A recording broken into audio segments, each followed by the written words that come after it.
नमस्कार विद्यार्थी मित्रांनो, good morning to all of you. तर गेल्या 1-2 लेक्चरमध्ये आपण निर्णय प्रक्रिया यामध्ये निर्णयाचे स्वरूप, निर्णयाचे महत्त्व, त्याचबरोबर निर्णयाचे प्रकार आणि निर्णय प्रक्रियेतील टप्पे आणि निर्णय प्रक्रियेतील तंत्रे या घटकाचा अभ्यास केला. आज आपल्याला नवीन प्रकरणाचा अभ्यास करायचा आहे. तर यामध्ये प्रकरण 8वे संघटन कार्य या घटकाचा आपल्याला अभ्यास करायचा आहे. थोडक्यात व्यवस्थापनाचं एक कार्य म्हणजेच संघटन आहे. यामध्ये सर्वजण मिळून ज्यावेळेस कार्य करतात त्यावेळेस एक संघ तयार होतो, समूह तयार होतो आणि ते समूहाने केलेले काम एकट्या कामापेक्षा त्याला जास्त वेग असतो आणि अधिक वेगाने असं कार्य पूर्ण होत असतं. तर विद्यार्थी मित्रांनो, यामध्ये आपल्याला संघटन कार्य प्रकरण 8वे या प्रकरणाचा अभ्यास करायचा आहे. तर सर्वसाधारणपणे व्यवसायाच्या कार्यामध्ये संघटनेला फार महत्त्व आहे. संघटना कार्यक्षम असेल तर व्यवसायाचे अशक्य कार्य सुद्धा शक्य होते, कारण कार्यक्षम संघटनेवर व्यवसायाची प्रगती अवलंबून असते. त्यासाठी विद्यार्थी मित्रांनो, व्यवसायामध्ये कार्यक्षम संघटन असणं महत्त्वाचं आहे. कारण संघटनेतील कर्मचारी जर स्वतःहून काम करत असतील तर त्यांना कामाबद्दल माहिती देण्याची गरज भासत नाही आणि त्यामुळे सर्व कामे वेळेच्या अगोदर पूर्ण होतात आणि त्याचा फायदा व्यवसायाला होताना दिसतो आणि व्यवसायाची प्रगती होतात. त्यामुळे व्यवसायामध्ये कार्यक्षम संघटन हे एक महत्त्वाची भूमिका बजावत असतं. मग आपल्याला संघटन म्हणजे काय थोडक्यात आपल्याला पाहायचं आहे. बाबा, 2 किंवा त्यापेक्षा जास्त व्यक्तींचा समूह एकाच उद्देशाने ज्यावेळेस एकत्रित येतो त्यावेळेस त्याला काय म्हणायचं, त्यावेळेस त्याला संघटन असं म्हणायचं. म्हणजे सर्व कर्मचारी किंवा सर्व लोकांचा एकच उद्देश असतो आणि त्या उद्देशासाठी ते एकत्रित येतात, त्यावेळेस त्याला संघटन असे म्हणतात. मग आता यामध्ये आपल्याला संघटनेचे वैशिष्ट्य आणि स्वरूप पाहायचे. यामध्ये संघटन हा व्यक्तींचा समूह आहे. संघटन काय आहे? व्यक्तीचा समूह आहे. संघटन व्यक्ती समूहाची जबाबदारी निश्चित करत असतं. म्हणजे संघटनेमध्ये त्या व्यक्तींची जबाबदारी निश्चित होत असते. संघटनेत श्रम विभागणी, अधिकार आणि जबाबदाऱ्या नियोजित करण्यात येत असतात. संघटनेतील निर्मिती सामान्य उद्देशाच्या प्राप्तीसाठी केलेली असते. संघटनेची निर्मिती जे उद्देश आहेत व्यवसायाचे ते उद्देश पूर्ण करण्यासाठी केलेले असतात. संघटनेचे उद्देश अधिकाऱ्याचे कार्यक्षेत्र निश्चित करत असतात. संघटनेचे जे उद्देश आहेत ते अधिकाराचे कार्यक्षेत्र निश्चित करत असतात. संघटन ही एक क्रियात्मक संकल्पना आहे. संघटनेतील व्यक्ती समूह नेतृत्वाच्या हाताखाली कार्य करत असतात. म्हणजे संघटनेतील जे कर्मचारी आहेत ते नेतृत्वाच्या हाताखाली कार्य करत असतात. संघटन ही व्यवस्थापनातील महत्त्वाची यंत्रणा आहे. त्याचबरोबर संघटनेमार्फत प्रत्येक कर्मचाऱ्याचे स्थान व त्याची जबाबदारी निश्चित होत असते. संघटनेमुळे व्यवसायातील प्रयत्नांना ठराविक दिशा प्राप्त होत असते. तर अशा प्रकारची वैशिष्ट्ये आणि स्वरूप संघटनेच्या बाबतीत आपल्याला सांगता येईल. आता हे वैशिष्ट्य आणि स्वरूप हे थोडक्यात पाहायचं आहे आपल्याला. काय हा भाग काय परीक्षेत विचारला जात नाही, परंतु माहिती असावा म्हणून आपण थोडा भाग पाहिला.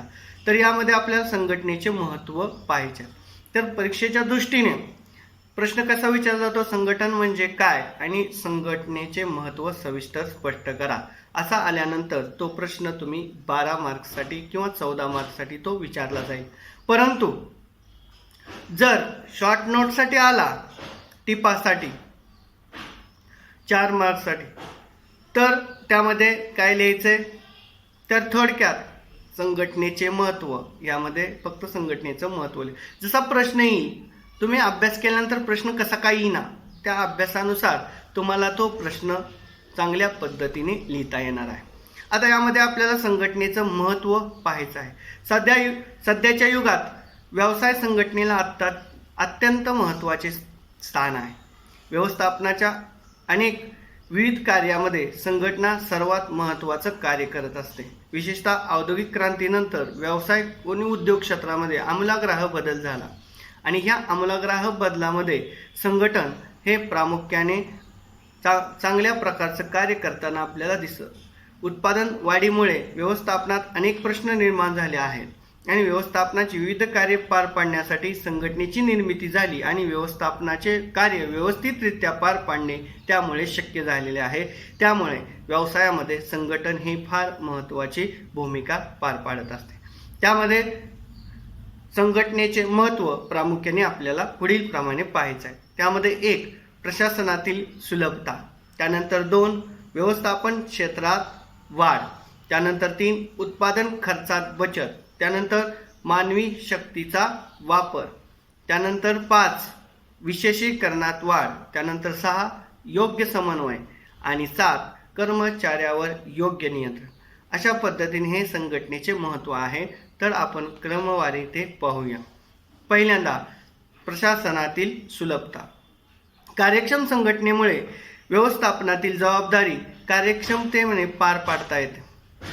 त्यामुळे प्रशासन आणि व्यवस्थापन या क्रिया सुलभ होतात. व्यवसायातील प्रशासनाचे कार्य धोरण ठरवण्याचे असते.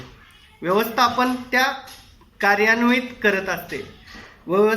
त्यामुळे व्यवस्थित संघटन व्यवस्थापनाच्या प्रयत्नांना एक निश्चित दिशा देऊ शकते. तसेच व्यवस्थापक आपल्या कनिष्ठांना अधिकार प्रदान करून आपले सर्व महत्त्वाच्या प्रश्नावर केंद्रित करू शकतो आणि त्यामुळे प्रशासनात सुलभता येत असते.